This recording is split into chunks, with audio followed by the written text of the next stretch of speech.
Good morning, students. A very warm welcome in my chemistry class. In our previous class, we have left the Kolbe's reaction and Riemer-Tiemann reaction. So, first of all, we will start Kolbe's reaction. Kolbe's reaction we have seen in class 11th. This is an example of electrophilic substitution reaction in which phenol is reacting with sodium hydroxide. Since it is an acid, so it is reacting with a base, sodium hydroxide, and forming sodium phenoxide ion, that is a salt. And this sodium phenoxide, in reaction with carbon dioxide, it is converted into salicylic acid. Okay, it is occurring in the presence of an weak H ion, that is an acid. तो बच्चों हम लोग देख रहे हैं कि phenol जो है वो पहले सोडियम फिनॉक्साइड में कन्वर्ट हो रहा है रिएक्शन करने के बाद सोडियम हाइड्रोक्साइड के साथ, और फिर कार्बन डाइऑक्साइड के साथ रिएक्शन करने के बाद ही कन्वर्ट हो रहा है सैलिसिलिक एसिड में. सैलिसिलिक एसिड किसको बोलते हैं? जिसमें फिनॉल के साथ कार्बोक्सिलिक ग्रुप अटैच्ड हो एट ऑर्थो पोजीशन. ठीक है, अब यही कार्बोक्सिलिक ग्रुप की बजाय अगर CHO ग्रुप अटैच हो जाएगा तो वो सैलिसल्डिहाइड हो जाएगा. ठीक है, अब हम लोग बढ़ते हैं रीमर-टीमन रिएक्शन की तरफ. बहुत इंपॉर्टेंट रिएक्शन है ये. इसमें क्या होता है? Phenol is reacting with chloroform and sodium hydroxide. ठीक है, and there will be formation of an intermediate, and this intermediate will be converted into sodium salt after reaction with sodium hydroxide. ठीक है, and finally the product is salicylaldehyde. ठीक है, phenol will again convert it into phenol and there will be one carbonaldehyde group at ortho position. This is called salicylaldehyde. तो इसमें phenol सैलिसल्डिहाइड में convert हो रहा है और रिएक्शन किससे किससे हो रहा है? क्लोरोफॉर्म और सोडियम हाइड्रोक्साइड से. इसका बच्चों एक न्यूमोनिक भी है, मैंने सुन रखा है, मेरे टीचर ने बताया था तो मुझे याद है, तो मैं आपको भी वो याद कराना चाहती हूँ. बहुत ही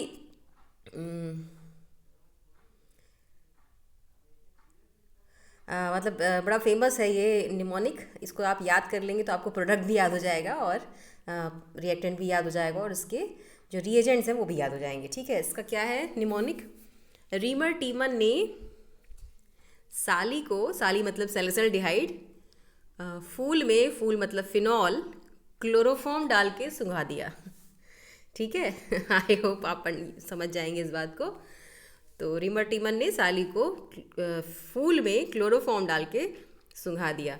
तो अगर आप इस तरीके से भी रिएक्शंस को छोटे छोटे फॉर्म में कुछ गाने बना के या कुछ करके याद कर पाओ कि हाँ रीमर-टीमन रिएक्शन बोलते ही सैलिसल्डिहाइड भी याद आ जाए, फिनॉल भी याद आ जाए, क्लोरोफॉर्म भी याद आ जाए, तो बहुत अच्छा रहेगा. ठीक है, एक मैंने बताया, आप आगे और बनाइए. ठीक है, अगला रिएक्शन है, बहुत इंपॉर्टेंट रिएक्शन है. फिनॉल को सीधे सीधे बेंजीन में कन्वर्ट करने के लिए when phenol react with zinc dust से जब इसका रिएक्शन कराते हैं तो zinc dust will react with this oxygen and form zinc oxide, और यहाँ पे हमें बेंजीन मिल जाता है. तो फिनॉल से बेंजीन बनाने के लिए बहुत ही इंपॉर्टेंट और एक स्टेप का प्रोसेस है.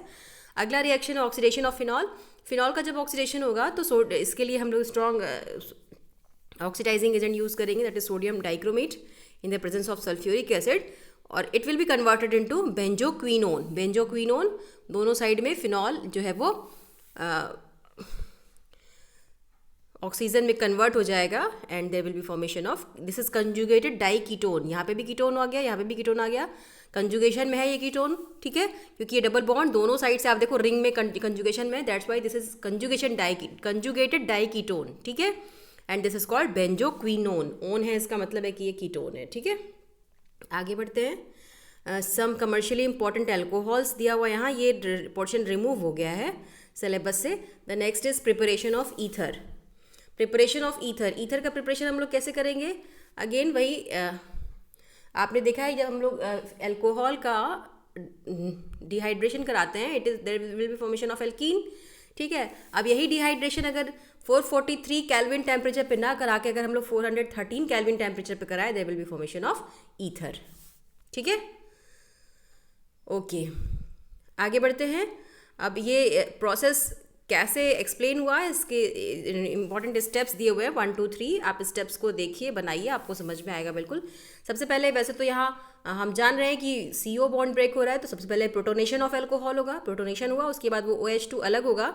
ठीक है, लेकिन यहाँ पे वो OH2 अलग नहीं होगा, बल्कि आप देखो ये इसी O+ पे ही अगला एल्काइल ग्रुप जुड़ रहा है. ठीक है, रिएक्शंस कैसे हो रहा है, जब आप इसके बॉन्ड बनाओगे आपको समझ में आ जाएगा। ठीक है, एंड आफ्टर दैट एक मॉलिक्यूल से OH यहाँ पे 2 अल्कोहल रिएक्ट कर रहे हैं। पहले एक अल्कोहल का प्रोटोनेशन हो रहा है, फिर दूसरा अल्कोहल उस प्रोटोनेटेड अल्कोहल से रिएक्ट कर रहा है सेकंड स्टेप में।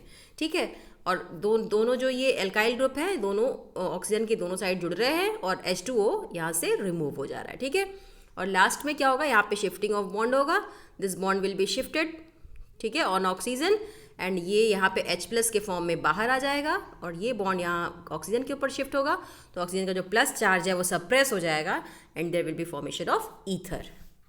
ठीक है, अगला रिएक्शन है विलियमसन सिंथेसिस। ये भी इंपॉर्टेंट रिएक्शन है। यहाँ एक स्टेप पे हम लोग एल्काइल हैलाइड से सीधे सीधे ईथर बना लेते हैं, ये हमने वहाँ भी पढ़ा था। अगर हम किसी एल्काइल हैलाइड का रिएक्शन कराएं सोडियम एल्कोक्साइड आयन से, there will be formation of ether and sodium hydroxide. ठीक है, आगे बढ़ते हैं।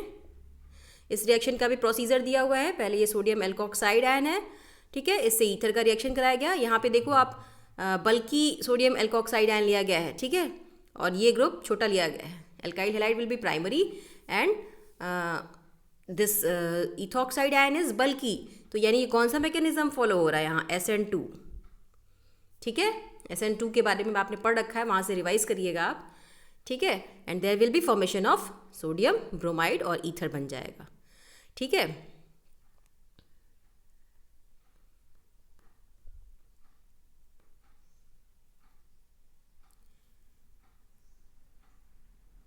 अच्छा, अगेन ये रिएक्शन नीचे दिया हुआ है with elimination process. Elimination reaction यहाँ पे इन्वॉल्व है। अगर एलिमिनेशन इन्वॉल्व हुआ तो क्या होगा,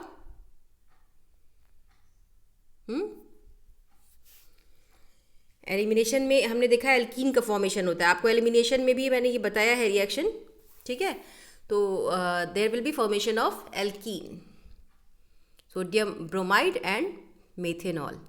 ठीक है, तब यहाँ पे ये जो हमारा ये जो एल्काइल हैलाइड है वो टर्शरी हो जाएगा और जो हमारा इथॉक्साइड एल्कोक्साइड आयन है सोडियम के साथ वो प्राइमरी हो जाएगा। ठीक है, और अगर इस तरह की सिचुएशन होगी तो SN2 मैकेनिज्म फॉलो होगा, इस तरह की सिचुएशन होगी तो एलिमिनेशन रिएक्शन फॉलो होगा and there will be formation of alkene.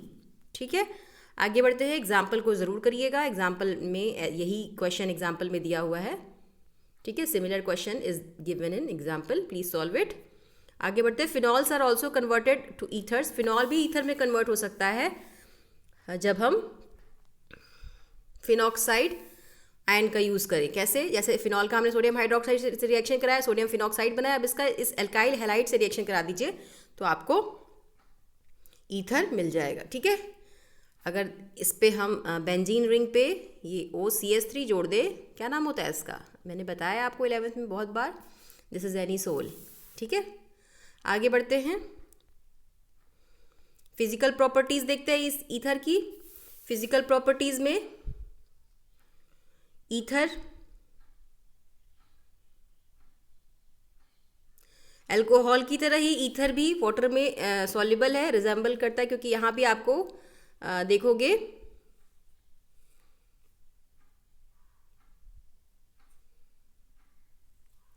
Oxygen can also, यहाँ पे आप देखो ईथर और अल्कोहल दोनों ही जो हैं क्या कर रहे हैं, हाइड्रोजन बॉन्ड बना सकते हैं। ठीक है, अल्कोहल के साथ, तो they are soluble in water.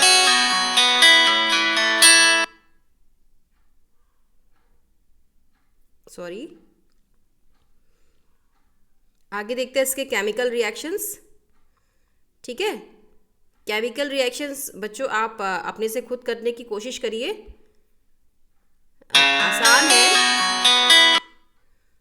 आसान है इसके केमिकल रिएक्शंस। ठीक है, क्या है केमिकल रिएक्शंस, वही again cleavage of CO bond in ether. ठीक है, क्लीवेज ऑफ CO बॉन्ड से जो रिएक्शंस इन्वॉल्व हैं, आप इसको अपने आप कोशिश करो कि आपको समझ में आएगा। Please watch it with your self. And there is again the electrophilic substitution reaction. Electrophilic substitution में हेलोजिनेशन रिएक्शन होगा। हेलोजिनेशन हम लोग जानते हैं, सिंपली ऑर्थो और ब्रोमो डेरिवेटिव्स हमें मिलेंगे। ठीक है, अगर हम इसका हेलोजिनेशन कराएंगे तो और उसके बाद हमें इस फ्रीडल क्राफ्ट रिएक्शन में रिएक्शन हमेशा एनहाइड्रस एल्युमिनियम क्लोराइड और एल्काइल हैलाइड से रिएक्शन होता है, ठीक है। और यहाँ पे ये CH3 will join at ortho and para position, ठीक है। तो हमें यहाँ पे मिथॉक्सीटोलुइन मिलेगा, ऑर्थो मिथॉक्सीटोलुइन और पैरा मिथॉक्सीटोलुइन, ठीक है। उसके बाद ये reaction same reaction Friedel craft alkyl, this is called Friedel craft alkylation. और अगर हम यही रिएक्शन एसिटाइल ग्रुप के साथ करा दें तो Friedel craft acetylation. Acetyl group किसको बोलते हैं? CH3CO को, ठीक है। तो CH3Cl के साथ कराएंगे तो हमें इसका मिथाइल डेरिवेटिव मिलेगा, और अगर हम इसको एसिटाइल ग्रुप के साथ कराएंगे तो हमें इसका एसिटाइल ग्रुप डेरिवेटिव मिलेगा, ठीक है। तो यहाँ पे COCH3 जुड़ जाएगा, ठीक है, एनिसोल पे, और यहाँ पे क्या जुड़ रहा है? Methyl group. तो ये रिएक्शन बहुत इंपॉर्टेंट है, फ्रीडल क्राफ्ट रिएक्शन आपने फर्स्ट चैप्टर में भी पढ़ा है, तो इसको याद करिए हमेशा। फ्रीडल क्राफ्ट हमेशा दो तरीके से होता है, एल्काइलेशन और एसिटाइलेशन, ठीक है। एल्काइलेशन में आप एल्काइल ग्रुप जुड़ता है ऑर्थो और पैरा पोजीशन पे, एसिटाइलेशन में एसिटाइल ग्रुप जुड़ता है ऑर्थो और पैरा पोजीशन पे, और बाकी आपने जो रिएक्टेंट यूज़ किया वो तो रहेगा ही। और एनहाइड्रस AlCl3 भी यहाँ यूज़ होता है, ठीक है।